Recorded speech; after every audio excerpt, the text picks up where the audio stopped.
Hello there. Today I'm looking at the second of 5 wines from the Kumeu River winery, all of them Chardonnays from their 2024 vintage. So the wine I've got to taste today is Kumeu River's Estate Chardonnay.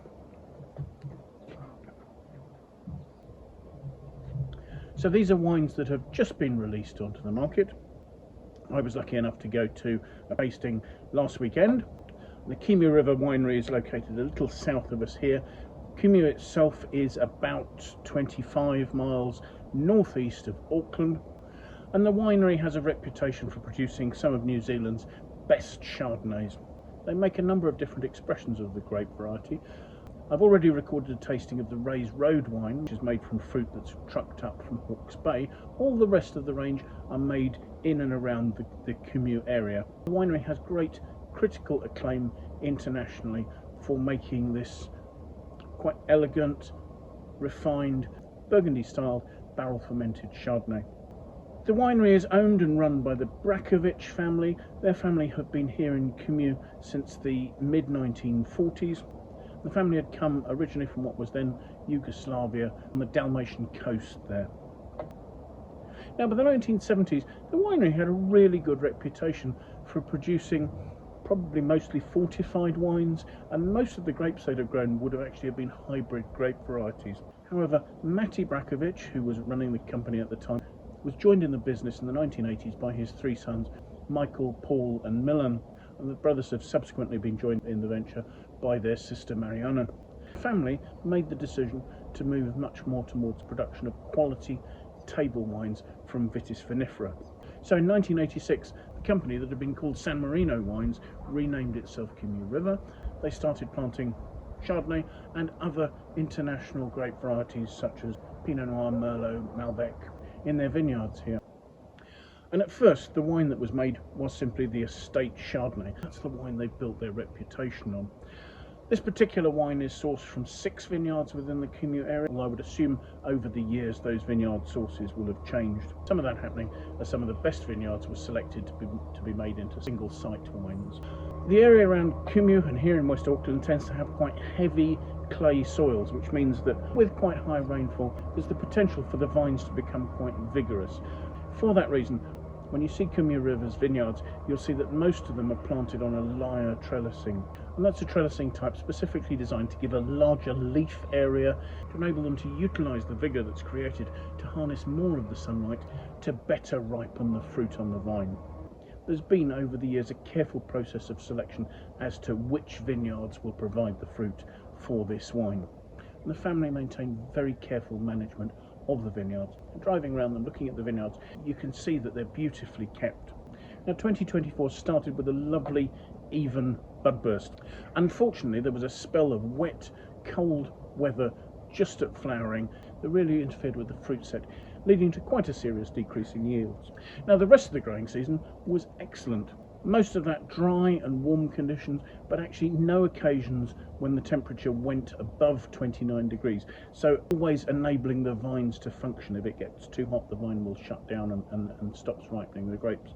That didn't happen at all in 2024. In fact, that was in contrast with other parts of New Zealand that did experience quite high temperatures. And the result of these good conditions was a slow, steady berry maturation and the continual development of flavours in the fruit right up until the time of picking. Harvest time was pretty much free from rain. There were a couple of instances of light precipitation that interrupted harvest. The fruit was healthy and almost all of it arrived at the winery in pristine condition. All the fruit was hand-picked and in the end yields were about 30% down on average. So the resulting wines are described as being rich and concentrated, and they're also seen as expressing the character of their individual sites very well. As I say, the fruit was hand harvested at the winery. It was whole bunch pressed. Now normally you might expect that somebody who's whole bunch pressing is looking for quite clean juice. In fact, at Kumeu River they like to keep a degree of turbidity in the juice for fermentation, just to give more richness and round the wines. Fermentation here goes on entirely in barrel, and the fermentation in each barrel will have been allowed to start with the yeasts that are naturally present on the fruit as they come into the winery. So throughout the cellar, different barrels may be experiencing slightly different fermentations, giving the final wine greater complexity. All those wines were barrel fermented. These are in 228 or 225 litre Burgundy PS barrels, all French oak. 20% of the barrels used for the estate wine were new, so I'm expecting to see some vanilla characteristics in the final wine. Malolactic conversion also took place in barrel. That's just softening the acidity, taking some of the tartness out, perhaps providing a little bit of extra complexity and roundness to the flavour. Another approach that's quite important to the style of Kumeu River, they keep the lees in the barrel pretty much up until bottling. So the barrels will occasionally be stirred up so that lees is put back into suspension. One of the things that does is protects the wine from oxidation, and the other is as the yeasts break down, they give a little bit of extra roundness to the texture of the finished wine. The wine stayed in barrel for 11 months before being bottled. So let's have a look at it, shall we? First thing to say, looking at it, it's a good intensity of colour, and yet it actually has quite a pale yellow hue.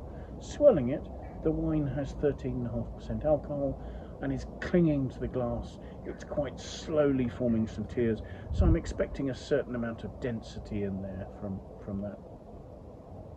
So let's see what we make of the aromas, shall we?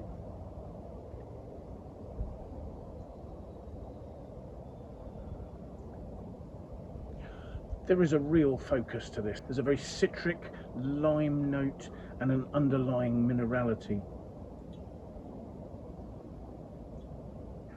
Looking a bit further beyond that, you start to see some quite delicate expressions of peach, supported by some quite gentle creamy notes, and that's backed by some vanilla oak touches. All of those elements are beautifully harmoniously together.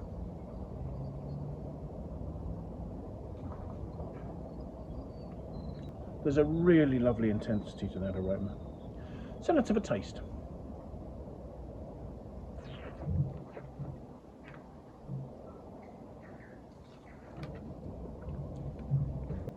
As with the nose, there's a real focus on the palate. It's completely dry with a lovely crispness. There's a real citric freshness evident on the tip of my tongue, and then that starts to open up and show some mineral notes.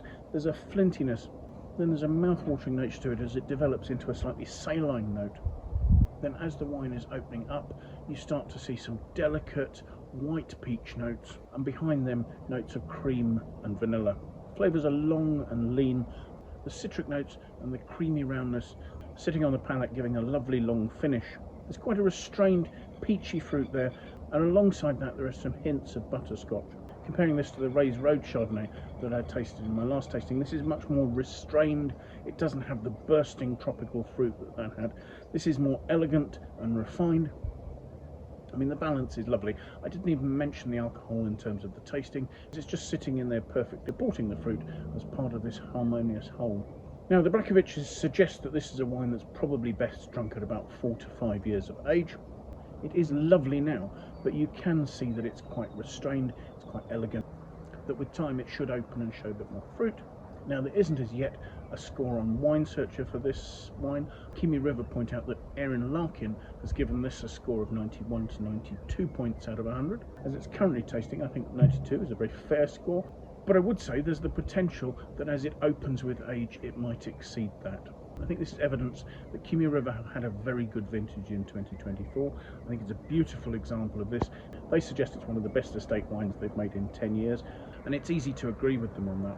If you're interested in purchasing it, of course, be aware that they've made 30% less this year than in most years. So if you want to get some, don't wait too long to do so. It's only just been released.